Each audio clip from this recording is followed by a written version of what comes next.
and which is on connecting finance with the real economy, asset level data for the construction mineral sectors. And we have Christophe, Christiaen, and Amani Maalouf joining us to give this presentation. As usual, the meeting is being recorded, which means that those who don't aren't able to attend can watch it offline later on. But if you don't want to appear in the recording, don't say anything and keep your camera off. The presentation will be about 20 minutes, and then we have a question period for discussion, which I think Amani has said she can stay until 2 if need be, but often the question period is only sort of 15, 20 minutes. So I think, yeah, so I've invited this group to speak to us several times over the last few years, and this is the first time that it's actually worked out, and I'm delighted that it has. Leon and I became familiar with the group when they invited us to a session on cement, and it's kind of different from the sorts of things that our center has been involved with, but it's very related, and I think has got a lot to offer. So I'm glad that we will manage to hear from this group today. And with that, I would like to invite Christophe and Christiaen to tell us more about what they do. Thank you so much, Julia, for the kind introduction and also for the invitation for us to present our work. Let me first try and share the screen, which is the hardest part of any presentation. There we go. Is that all visible? I think so. So that's still the same. Cool. So here we go. So as you said, so we are Christophe. I'm here with my colleague Amani, who is sat next to me. We are part of a research group at the University of Oxford called the Oxford Sustainable Finance Group. So our a lot of the work that we do is kind of linked around how can we connect or how can we align the global financial system with global sustainability. And finance is often quite, let's say, in a way, it's quite far. And I didn't want to get drawn into that because removed. Sorry, someone has been not muted. Okay, cool. So research group at the University of Oxford, I've been called out. We work on a couple of topics, quite a few on climate environment analytics and spatial data, which is the work that I lead. And so the angle that we take, or the kind of the lens through which we try to address a whole bunch of questions, is around that of sustainable finance. So how do we align the financial system with global sustainability? How do we make sure that finance is aware about kind of the real sustainability, environmental issues that are playing out in the real economy, in the real world, and how does this impact their portfolios? So as a bit of a, I guess, quick definition for those who are less familiar with what we mean with sustainable finance. So there's kind of two elements to that. So green or sustainable finance, on the one hand, is how do you align the existing financial system with sustainability, what we call greening finance. So it's how do you make sure that in existing day-to-day decisions, a bank providing a loan to a company or to an entity, how do you make sure they don't just look at the financials, but also take into account any environmental or social risks that are coming up in the future that might impact the credibility of the lender? So how do you bring in these additional insights and data sets into day-to-day decision making, which is the bulk of what we call green finance? And then another part of it is the financing green side, which is all around how do you make sure more money is allocated towards sustainable activities, sustainable processes, decarbonizing certain industries or assets, etc. And so how do you drive more capital to the right things rather than the wrong things from a sustainability or climate perspective? And the reason people are interested is multiple financial considerations. There's a lot of regulation and policy driving interest in sustainable finance, and customers or consumers are also asking more questions to their banks or their pension funds. So against that background, in that kind of trend, or in the direction that the financial sector has been going for the last 10-15 years, although maybe today or since yesterday they may start to take a turn for something else with some of the geopolitical pressures in play. It's against that backdrop that we do a lot of work, and we've also been funded through UKRI to set up another center and another acronym which we are living with for a bit longer than you guys. So the UK Centre for Green Finance and Investment, and that has kind of come out of the back of the UK's green finance strategy in 2019, which recommended a kind of entity or a sort of entity or mechanism be set up that on the one hand connected the wealth of expertise that sits within UK academia, particularly on the environmental and climate science side, with the financial services sector, and turn that into and inform and turn it into better data and analytics that financial institutions can use to inform the decisions they need to make. So as a center, we're a collaboration of multiple universities, Bristol, Imperial, Leeds, ourselves, Reading, the Alan Turing, and some others as well.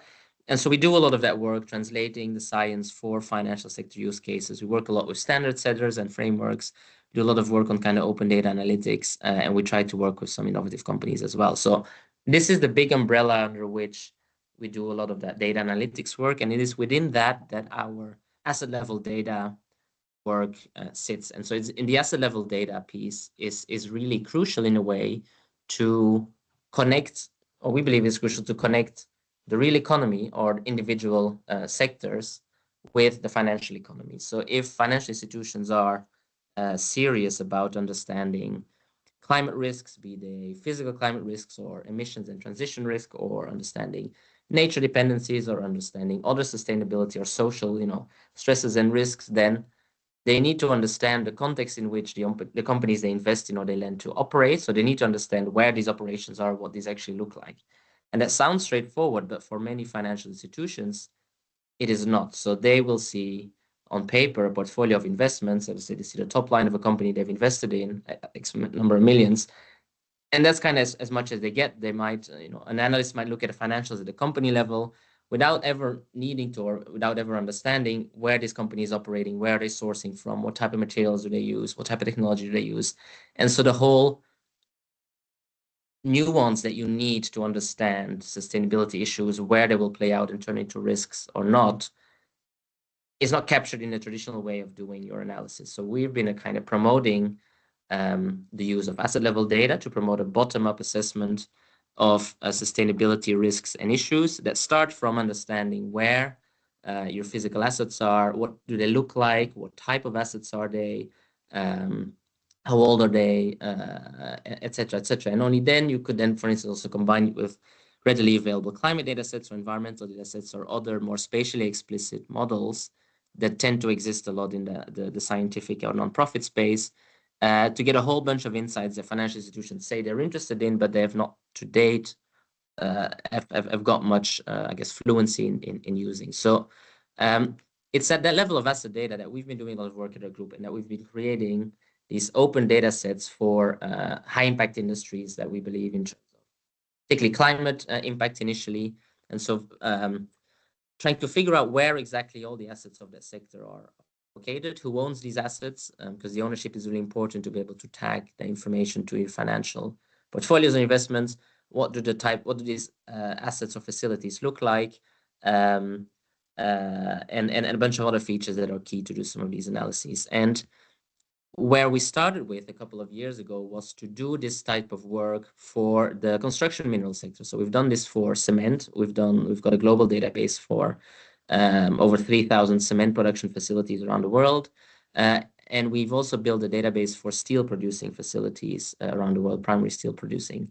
And we've published those in 2021. They're openly available and people can use it. So I'll talk a bit about how we did that, how we built those data sets, and how they're being used today. And it's kind of, on the way, we're also very interested or keen to understand how this type of data, asset level location based information on these sectors could be informing or driving additional research questions around circular economy at large, beyond, I guess, the financial type applications we're more used to. So how did we go about building these data sets? And so I'll talk a bit about these data sets and how we built them.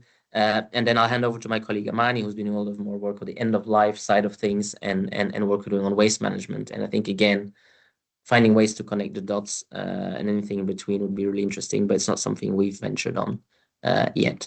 So how did we go about building these data sets? So we collected a lot of I mean, to be honest, we did a lot of like manual data collection. So we collected went through a lot of company reports, went through a lot of news articles, a lot of kind of industry reports.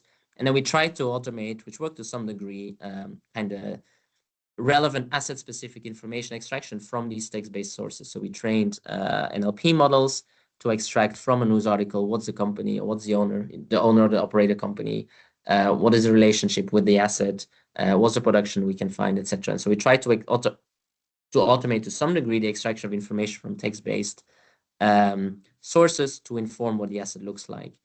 Then to understand kind of exactly where they're located, we looked at a lot of satellite imagery to identify where certain plants are located, what type of plants they are. And in areas where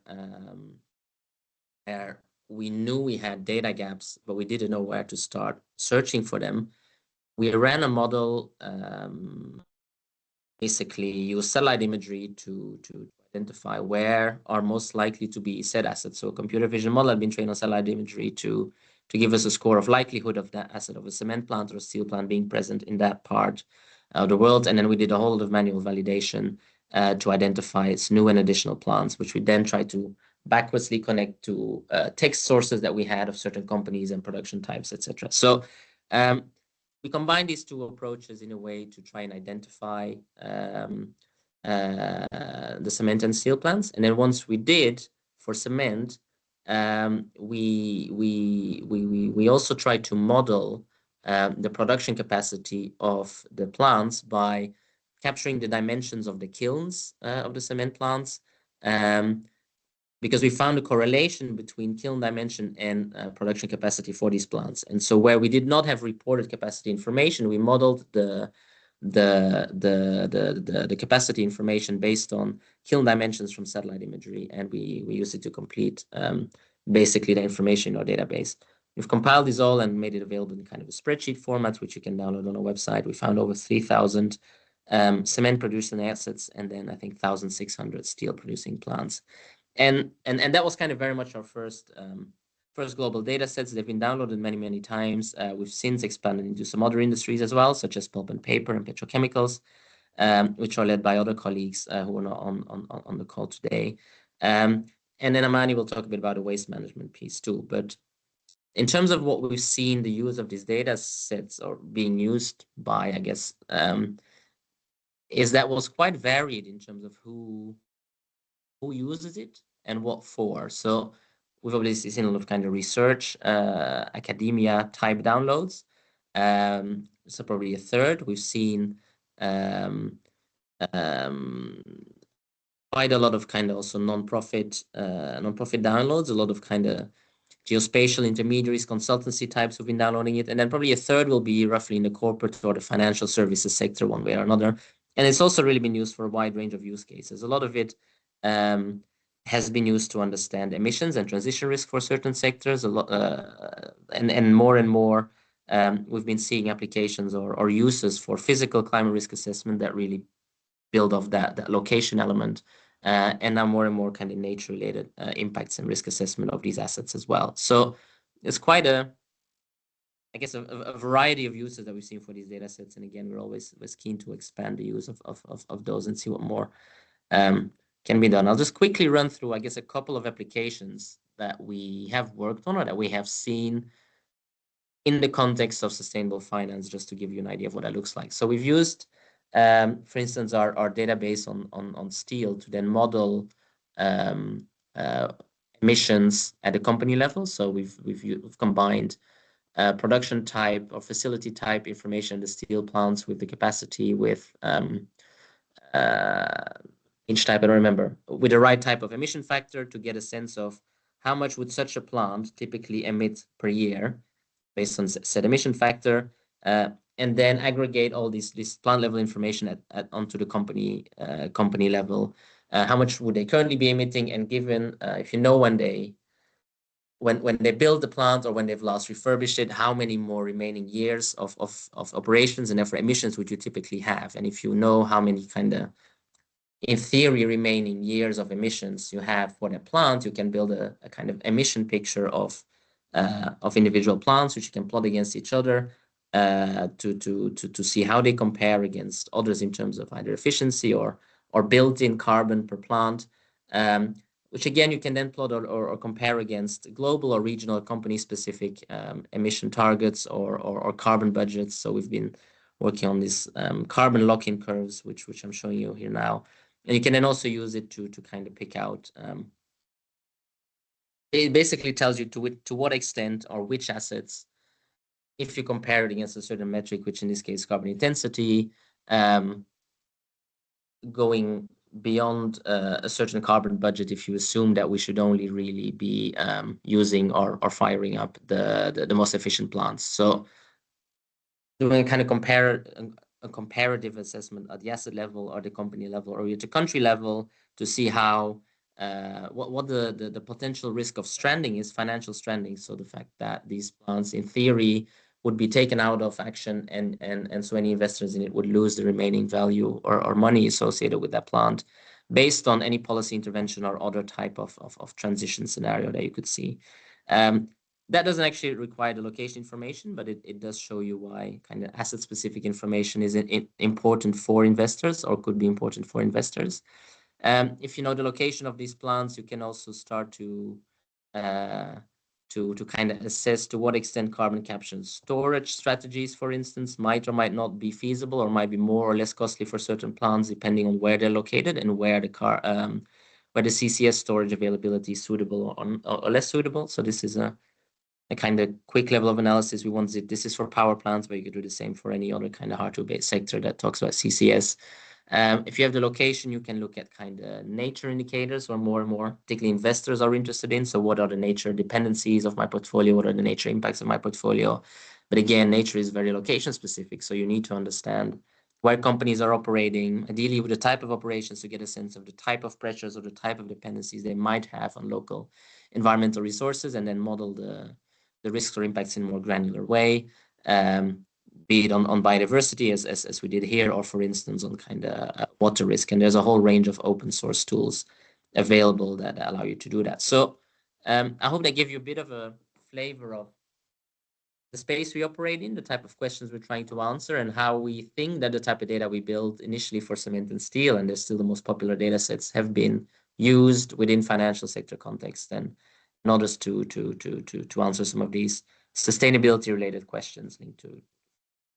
I'll hand over now to my colleague Amani, who'll talk a bit more about our more recent waste management work. Thank you, Christophe. So now moving more on the waste sector. So first, to provide you with an overview of the waste management worldwide, here are some key figures based on a study that we have conducted lately in relation to waste management evolution in the last 5 decades in developing countries. And to give you an idea about some key highlights here, we have more than 90% of waste that is still openly dumped or burned in developing countries. We have more than 15 million people working in the informal sector. Nearly 1/3 of all food produced from human consumption in the world is lost or wasted each year. We have approximately 60% of produced plastic that ends up in landfill or disposed in the natural environment. And for waste collection under optimistic scenarios, we have only about 3 to 70% of waste that's being collected, and the rest goes to uncontrolled form of waste disposal. Also, another study to show the evolution of municipal solid waste infrastructure delivery worldwide. For this one, we have collected data from more than 160 countries that includes information about the waste disposal, treatment, recovery facilities at all phases of development. And this data was provided from a commercial database, and it provides indication around the capacity in tons of this infrastructure that is being delivered, the budget, the level of investment in US dollars, and the estimated power or heat output in megawatt hours. And then we have done this analysis at country, geographic region, and even at the type of technology. And to provide a more accurate indication about the progress of infrastructure that's being delivered worldwide, only the project in the phase of implementation were considered further in the analysis. And this total investment accounts for 60.7 billion tons during this period, and the size of this implemented project is around 243 million tons during these 6 years, which is around 40 million tons per year, and it's only 2% of the global waste that's being generated according to the latest World Bank statistics. So here it provides an indication where these projects have been and this infrastructure have been distributed in terms of budget, capacity, and energy potential. And we can see that developing countries are only home to lower fraction of this new infrastructure projects. So this highlights that there's a lack of investment in waste infrastructure in developing countries, and this will contribute to continuous waste disposal in uncontrolled or controlled forms of what we call dump sites. Therefore, disposal on land remains the dominant disposal method in developing countries. And as a result, this is contributing to 1 million deaths per year, according to latest statistics from poor solid waste management. We have 8.7 million people that are at high risk from major dump sites. We have more than 270,000 premature deaths due to open burning. And according to a report published by the International Solid Waste Association in 2014, 64 million people are affected by 50 biggest dump sites. And just later on in this presentation, we're going to show an update on the progress of these dump sites worldwide. So as Christophe was mentioning before, to understand the impact of these sectors and also to identify opportunities of improved management, detailed information about these facilities is required. So for that, we need the exact location in order to identify the areas that are being affected and also individual facility characteristics like population that's being served, the ownership capacity, and other information. So now, as you all know, the current international waste statistics on the waste sector lack of harmonization of concepts and terminologies as well as definitions, and existing waste statistics focus just on the formal waste management sector and do not consider uncontrolled waste disposal system. Therefore, they do not tell the full story. And although there are several regional and national data sets, they provide information on waste management facilities, location, and characteristics. Data is still lacking at a global level, but especially in developing countries. So in this project, we contribute to fill this gap by presenting a more spatially explicit global waste database. And this database was developed by combining national, regional, and global data sets and also improving information. At the first step of this waste database, we're concentrating the work on dump sites because these pose like a potential significant impact in terms of environmental, social, economic, and health related. And also because this sector has like the least amount of data in comparison to other controlled form of disposal, like if we compare it to landfills, incinerators, or other type of waste treatment facilities. So here is an example of what type of attributes we're looking at that are required to simulate the solid waste sector models. And for that, we're looking into dump site location, exact coordinates, the status, if it's active, operational, or it's closed, the year operation started, the detailed ownership information, the amount of waste that's being disposed every year, the area, the type of waste, the population that is served, and the number of people working informally in these sites, the population within 10 kilometers, the presence of open burning, as well as other kind of information related to environmental, social, and economic impact. And here is an example from a dump site called Ghazipur that is located in Delhi that we have identified, and it is the largest disposal site in Delhi, and where more than 2,300 tons of waste is sent to this dump site every day, producing a huge amount of methane, and it affects more than 3 million people residing in the 10-kilometer radius, and also affecting nearby air, groundwater, and pose serious threat to nearby lake. And also, usually uncontrolled disposal of waste is coupled with also open burning. So there are frequent fires on this site, and this is primarily caused by methane emissions during waste decomposition, which also expose the nearby population to very toxic fumes. And according to the East Delhi Municipal Corporation, the volume of waste at the dump site, as we see in these photos here, has reached a height of up to 65 meters, and it became Asia's largest garbage mountain. And who works in these sites? Mostly children, women, and vulnerable population. Here's also an example of how we can use satellite methane data in order to measure the methane emissions. And we can see here an example also from Ghazipur, Delhi, that was detected from GHG-SAT. So here we can see in this map the overall dump sites that we had identified worldwide, and these are more than 5,000 dump sites. And then we have sorted them in order to find out which one have like complete or information or missing information, and also which one have like exact location and not. Then we have narrowed it down to like 200 major dump sites that we expect that these ones pose the potential higher risks. And for that, we have done a comprehensive analysis considering all the environmental, social, economic, finance, also health aspects that are related to these major 200 active dump sites. And this global database will help us identify opportunities for mitigation and investment and for emission reduction from the waste sector, which can have great opportunities, especially for the carbon market projects. And after almost like a decade after the major report by ISWA, only 11 of these major dump sites that they have identified have been closed. And of course, the number of dump sites continue to grow worldwide. Here we can see like some major findings from these related to these 200 major dump sites. And there is a list here of the top countries, and the amount of waste that's being disposed is around 160 million tons. And we have India, Nigeria, and Indonesia that are the top 3 countries receiving the most amount of waste that goes to dump sites. We can see here also the distribution of these 200 sites according to income level. And of course, we have developing countries that account for 97%. And these 200 dump sites also, we have done like a specific emission accounting model to account for methane emissions from the dump sites. And the amount is around 100 million tons of CO2 equivalent. And we have identified that there are more than 68,000 people working in the informal sector.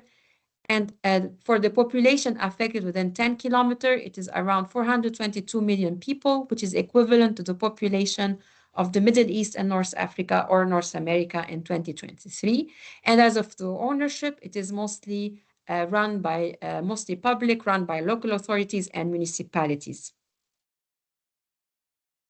So here is also like in this map, we can see satellite detected methane hotspot for these 200 biggest dump sites. And we can see that there's a very big potential after we have identified these sites to identify investable projects. And using satellite data to detect methane, we can assess mitigation potential. These technologies are becoming more cost-effective and scalable, provide scalable monitoring, measurement, reporting, and verification for credit issuers, and to verify credit compliance and effectiveness for credit buyers. So it's also increasing transparency. And we can see here some examples of methane detected from different dump sites and landfills from these sites that we have identified, also using GHG-SAT. And of course, at the end, our target is to try to find opportunities to invest, to close these dump sites and provide a proper roadmap where we can provide a transition and an approach to also for all the workers working on these sites, not just like close them, but also like a long-term options and strategies to improve the policy and management and improvement in the infrastructure towards also more circular economy approach rather than continuous on the reliance on these uncontrolled forms of waste disposal. Thank you all for your attention, and to hear if you have any questions. Thank you very much, Christophe and Amani. I have loads of questions, and I suspect that means that other people have loads of questions as well. You can, nobody's put any questions in the chat. That might partly be because I didn't say, please put your questions in the chat. But please do put your questions in the chat, or just raise your hand and ask them. So there aren't any hands raised at the moment. So while people are gathering their thoughts, maybe I'll start asking some of my questions. And I think I might start with Christophe because I think, Christophe, you said you had to leave fairly soon. I think this group is going to be particularly interested in the data about cement. And you provided a brief summary of how you put that together, which I understood to be taking automatic collection of information from text-based sources and then matching up with satellite identification, and then you did manual validation. And so I'm wondering if you can say a bit more about the text-based sources. I think what you showed us looked like a news article or something like that. But is it basically like the internet? Anything that's on the internet can get extracted? My other question is about the manual validation, and whether in fact, I mean, I think it probably depends on what kind of asset you're talking about. But in the case of cement, I would have thought you could almost validate every single point. And I just wondered, to what extent do you do that? So sorry, it was really two questions, and there'll be more, but that's fine. That's fine. No, so in terms of the kind of the text-based sources we use, it's a combination of we initially tend to look at what are kind of the biggest companies, then go through their websites, go through their annual reports, and now increasingly we're finding ways to collect the right data using NLP in a more automated way from these company reports. We've also looked at kind of either industry-specific news sources or industry bodies, news articles linked to the company. In some cases, there are also kind of public data sets that, particularly on kind of location and then pollution profiles of certain plants in certain jurisdictions, we extract information from them. So it's really kind of a puzzle of all the stuff we can find, trying to come together and then see where we have kind of the gaps geographically, at least, that we know there should be a lot more plans. And particularly in China, Southeast Asia, we struggled, which is why we went for a different approach. But we still know we have the biggest gap there. And it's also, since we published a data set in 2021, it's also where most of the new plants will have been built, so where we have kind of bigger gap, if you like. And then what we did kind of from a validation perspective, so yeah, location validation, we did a lot of that visually. And we also then compared what we had against the information that was in one of the commercial databases. I don't remember which one it was, Global Cement Directory or something, and see what they captured, and then see on both capacity and kind of the ownership and the kind of the high level location stuff, how much did that match? So that's how we validated from our end. So I'm conscious there's probably a lot more we could have done, and there's gaps in our approach, but that's the approach we took. Okay. When you say this Global Cement Directory, I mean, I think there must be, you are taking a perspective on this kind of technique, which is very environmentally focused, but obviously there are lots of other applications, like including military, but many other sort of finance related ones. To what extent do all those initiatives interact? I'm not seeing any hands. Please do put your hands up or put something in the chat if you'd like to ask questions. Otherwise, I can keep going. So, yeah, Carrie, yeah.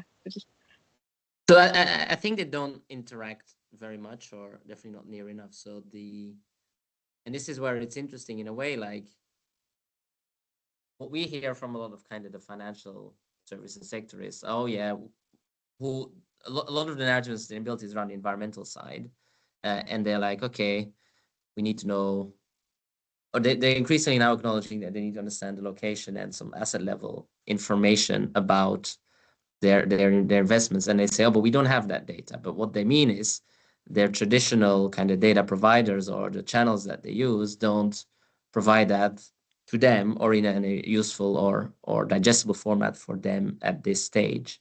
Because then when you look at, particularly in environmental science or kind of public pollution registers or then other industry type of initiatives or even certification bodies of certain sectors, you find a lot of the information kind of there, just sitting in different formats and different for different purposes and different use cases, so slightly different bits of information, but a lot of it is kind of relevant. But what is hard to do is to match or to kind of to find the connecting ownership identifier type link. And that is also where, if you kind of from a financial institution perspective, they would match on ICEN or type of financial identifiers to allow them to map that against their internal way of working and their internal kind of financial data points that they have.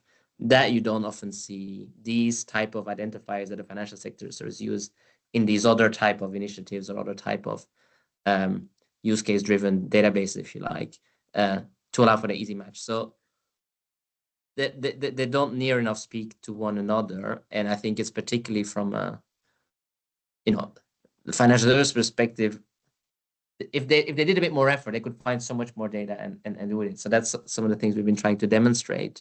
And we're starting to see that change to some degree, but it's in the kind of the data providers, analytics providers for financial institutions are finding ways to unpick these other type of data sources, but then they ingest it into their own kind of black box model. And it kind of is then lost again to the end user that what's being used, how fit for purpose it is. So a long-winded answer to say, no, there is not enough correlation across them. Yeah, no, I mean, it's interesting because it's obviously, if a company were the only one to have this, it would be a huge competitive advantage. But in fact, it's actually a drain on the system if everybody has to spend the effort to develop it by themselves, right? And eventually that is what will happen. So it does make, to me, it makes sense to sort of link up these things up. But there are some questions now appearing. And Andy, do you want to ask a question yourself? You put it in the chat, but do you want me to read it, or you there? Yeah, I can come on. Yeah, I was just wondering, so as part of our project, we've been looking at finance accounting aspects of circular economy. I was just wondering, from your perspective, what are the most promising ways to get more investment into green projects, and how much do we need policy and regulation to facilitate this? Thank you. It's a very good question, and that's kind of obviously to some degree the end goal. I think what we're kind of seeing or hearing is policy is really important. I think policy to some degree in regulation, but that's kind of important on the side of getting data out there and increasing reporting, and therefore having people think about these things more and stimulate a bit of kind of slower action that way. But in terms of driving the financing of green or investing directly into the retrofitting of these plants into something more sustainable, I think it's kind of like making these technologies cost competitive. So either through subsidies, kind of the business case needs to be there, and then finance will flow to it, to some degree, irrespective of whether it's green or brown. If there's a business case, finance will fund it. What would help a bit, what is helping a bit but not enough, is when there are accounting mechanisms, for instance, to say that if you invest in this, you would have lower emissions, etc. It might still be more expensive, but you have a lower environmental footprint. And this is how you could then show to the world that you as a bank or as an investor have a lower environmental footprint, and therefore you could score brownie points and whatnot. But we found that approach is not near as effective, or we see or we kind of feel overall that the approach is not actually that effective overall, because because a variety of reasons, including the kind of a lot of questions always being asked about how do these accounting methodologies work, and then there's also, to some degree, there was a lot of kind of at some point backlash against companies greenwashing, so pretending to be greener than they actually are, but therefore companies are actually even doing the right thing and accounting for this in the right way and showing us the right way will get under a lot of scrutiny to make sure they're definitely not greenwashing. So that that kind of nudging, like we're doing a good thing and we can get credits for it, is we've found is becoming a lot less of a reason or a kind of driver to really push capital to the right places. But as long as the business case is there and then the credits are a nice add-on, that's when you really see the investment to flow. Thank you. I know, Christophe, you have to go in a minute, but Ramya, do you want to ask your question? Yeah, thanks. I think you just touched upon it anyway. My question was, do the greenhouse gas emissions take into account any cement plants, particularly for the cement plants, because that's the project I was working on, use of alternative waste fuels, because many of them now have decarbonization roadmaps. And then how does any variation in reporting requirements sort of feature into the greenhouse gas data sets that you've created across the globe? So I guess in answering the first one, so the way when we calculated the emissions, we've not taken the fuels into account because we didn't capture that information at the time. It was less of a kind of clear that would be I guess a main decarbonization lever going forward. But for instance, we have for another of our data sets, so we've built a data set on ethylene production and now ammonia production, and there we are capturing the feedstock at least, so kind of because that does quite impact also then the emission activities, etc. So we are in our future and current future work, we're capturing more of those input information. I do remember we talked about is that particularly kind of the energy use of cement plants can be more or less anything, like as long as it's burnable, it can be used. So I was found a baffling insight, and therefore it's quite important. But we also just really struggled to find any data on that, from what I recall. So we never actually captured it. So we didn't do that. So we use kind of general emission factors for that. But if you have information at this plant level, we can always improve it. On the reporting requirement side, so what was the question again there? Whether the variations are... Yeah, because some within some jurisdictions, you're allowed to report, say, emissions from burning biomass as zero, and then there are other jurisdictions where you wouldn't. So that can contribute to how the greenhouse gas emissions are reported, because you mentioned that you did some work on correlating the size of the plant to the emissions. So these kind of variations may mess with that correlation. And that was the reason for asking that. No, that's a very good point. And so we actually haven't looked at that. Indeed, I think another something that's really interesting is we've also again never managed to do is compare or try and see how comparable we could make the estimates we get from an asset level based perspective versus what companies are reporting. But the problem is companies tend to report emissions at the company level, not at the asset level. So many companies having either not just also steel plants, but a couple of others as well. So it's really hard to disaggregate. So we've not managed to do to do that. But it's a very good question, and it's not something we've looked at. Yeah, I mean, there's also, I guess, the potential for linking your cement data set with the waste one, isn't there? To look at the potential for waste fuels. I don't know. I don't know if that's something you mentioned. Sorry if I didn't pick up on that, but yeah.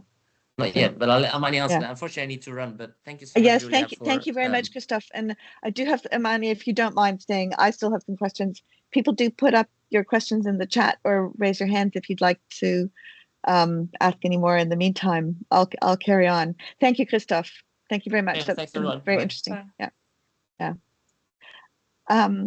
Yeah. So, Amani, I thought the insights you showed on the wastes were really amazing and useful, and in some ways sadly depressing. But hopefully there is the prospect for future change. So we shouldn't think of it that way, I suppose. But I also wanted to ask, there was a slide on the other sectors that you're looking at, which sort of flew by, so I didn't get to read them very closely. But I'm wondering if you're doing anything with the mining sector, because, and I'll tell you where my question comes from is that we're part of a Horizon Europe project called Future Availability of Raw Materials in the EU, which is looking at five or six different waste streams, and one of them is mining waste. And in Europe, the mining wastes, I think, are relatively well understood by the geosurveys, and they map them and so on. But globally, and in fact, a lot of the mining is done in developing countries who don't have the resource to, have the same kind of geological information collected by geosurveys. I think it's nobody really knows. So I'm just wondering if that's something you've been looking at or thinking about. For this specific project, not really, but done some work in the past, using like material flow analysis to try to estimate the amount of waste that goes into from the sector specifically. And this is in general huge. If we compare like the waste sector in terms of terminology is a bit confusing. So yeah, out of the solid waste sector, you can have municipal solid waste, you have e-waste, you have industrial, you have mining, you have different types, right? So yeah, this accounts for like a very big portion of this general waste, let's say, but the specific focus of this project here has been on municipal solid waste, and specifically on the uncontrolled form of waste disposal, which is the dump sites, because this sector kind of like subsector, the stream has like the least amount of data because it's informal, so it's not really properly reported. Even like, it's very lacking even in developed countries. And it is also posing the like severe impact if we can also like check the methane contribution. It is like the third largest contributor after agriculture and the fuels. So there is also very big potential, like a win-win situation, to kind of reduce on emissions just by proper forms of waste management. So you're directly reducing on emissions, and also you're improving the everything related in terms of impact from environmental, social, economic, and so on. And using, of course, the climate change umbrella, the carbon market, and so on. So with proper investment, you can lead to closure of these dump sites and improve on the management of this sector. Yeah. I mean, I think the mining waste dumps, which I guess in developing countries may not actually be separated from municipal waste, but are still, I think, a much more larger quantity.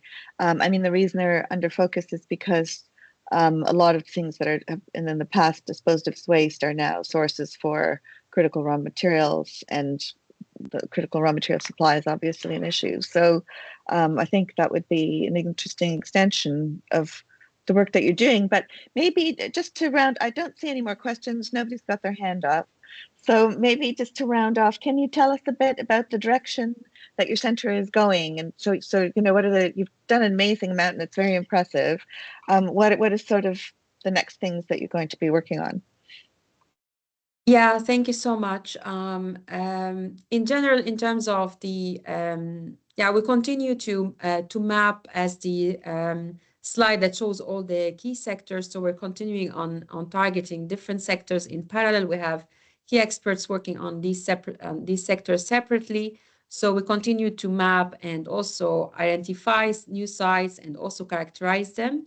For the waste sector specifically, which is the work where I do lead, moving now from like identifying these sites, we're going to assess their impacts in terms of these different dimensions, but also looking at the formal side of the sector, like expanding more to moving towards different directions. So this is like the next step, looking into different streams, could be mining, could be other ones.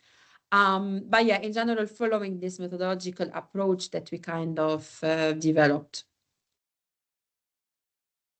Well, thank you very much. Thanks to our audience, all of you, for attending also. And I mean, we keep billing this as the last seminar.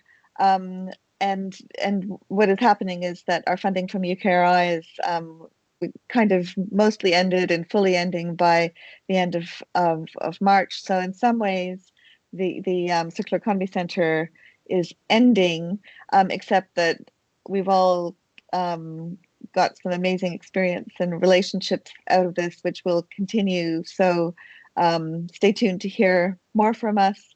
And yeah, Happy New Year, everyone. And thanks very much. Thank you. Thank you, Julia. Amani. Yeah. And since it's circular, it will never end. That's right. All right. Bye-bye. Nice to meet you, and thank you for the invitation. Bye-bye. Bye-bye. Thank you. Bye.